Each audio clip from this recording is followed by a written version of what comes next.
Hi everyone, tonight I'm at Diamond Beach in Iceland and it's a really epic location to capture the Milky Way. There's no major cities around or towns, so we have a really clear sky, no light pollution, and that's really important when we're capturing the stars. If we have any cities on the horizon or towns nearby, or even street lamps, it reflects the light onto the earth and then back into the atmosphere, and it will blur our images, it will add an orange hue to everything, and the stars will be more washed out. So you want as darker skies as possible.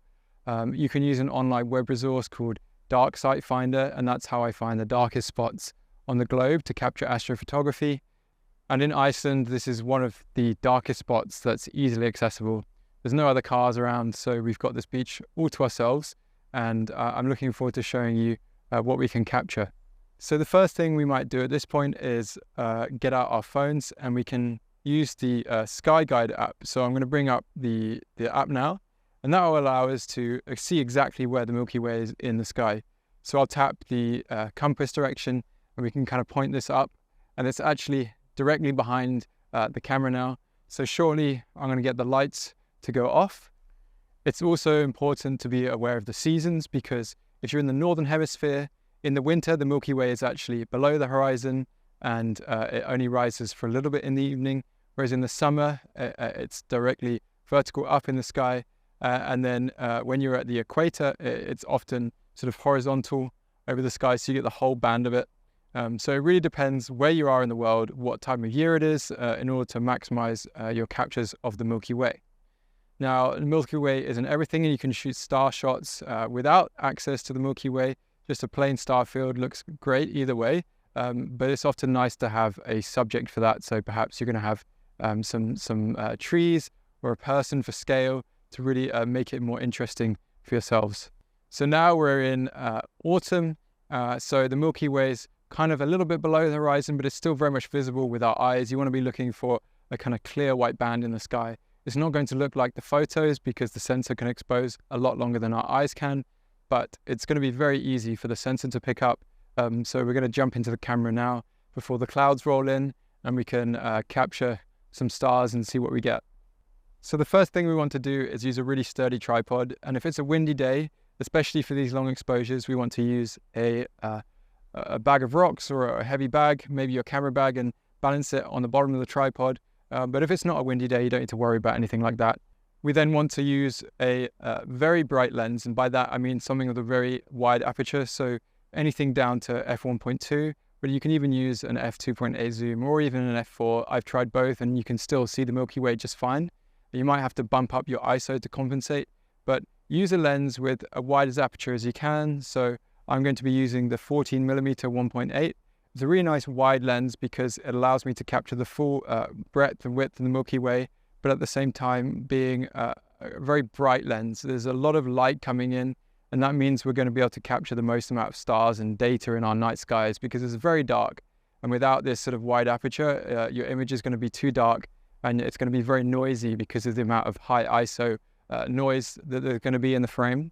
All in all, shooting stars is actually very simple. You just have to have the right piece of kit. So as I said, a fast lens, a tripod, and the right mindset and the right technical skills going into the camera. So you familiarize yourself with your camera. You want to have lights off so that you can see everything in the frame, and you'll be able to manually focus on the stars without getting kind of blinded by the light of the viewfinder. You want to be able to see your composition very clearly. So at this point, I'm going to turn all the lights off. So the first thing I want to do is point my camera at the Milky Way. And I've kind of figured it out just from looking at the sky, but we can also use our dark sky finder app. We're going to level the horizon off, and I can actually see right now, we actually have some northern lights in the sky. So it's probably going to show on this photo. But that will be an added bonus to this image. The first thing we want to do at this point is make sure our lens is on manual focus. The reason for this is we want to manually focus on the stars to make sure they're very sharp points. So I'm going to show you the back of my camera now, and you can see when I change the manual focus ring, you can see that the stars become oblong, and then we get really sharp pinpricks. What I actually like to do is use the zoom function on my lens, the hotkey that I set up, to find infinity, because you can zoom on a really detailed pane. I'm going to find a big star that we can use somewhere in the center of the frame. So something like this. And then we're going to make sure it's in focus. So this one here that's blinking in the center of frame there, I'm going to sort of focus until it's just a sharp pinpoint.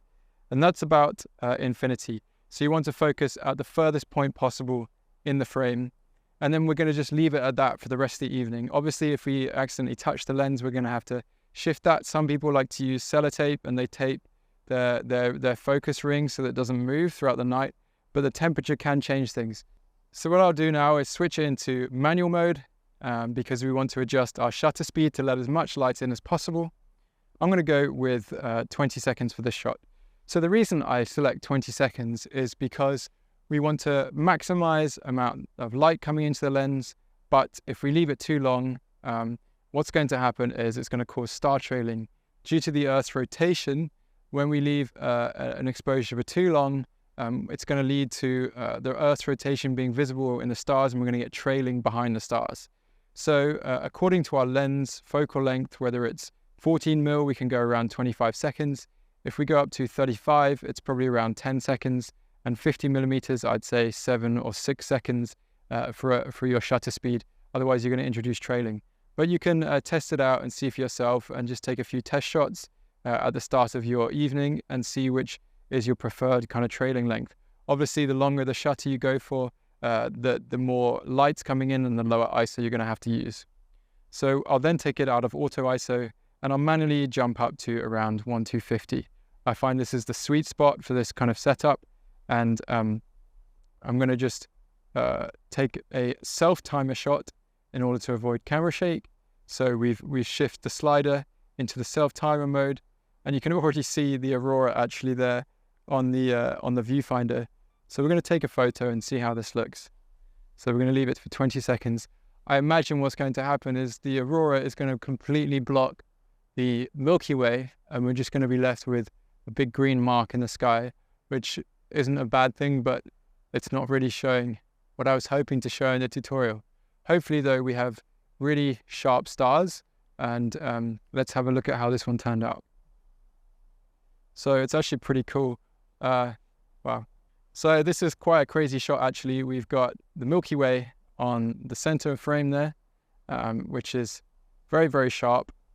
And then to the right of the frame, we've got this alien-like Aurora, which is absolutely crazy.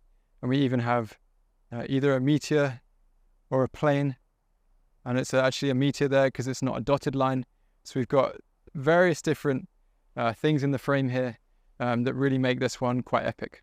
What I failed to mention actually for this shot is the use of auto white balance. Now you can kind of leave it on auto and just adjust it in post. But if you want a clean looking image for your first shot, I tend to shoot cloudy for the white balance, and that should change things somewhat.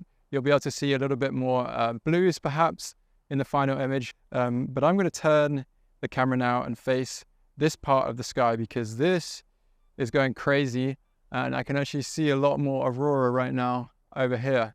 So I may as well do an Aurora tutorial now because we've got a crazy Aurora happening.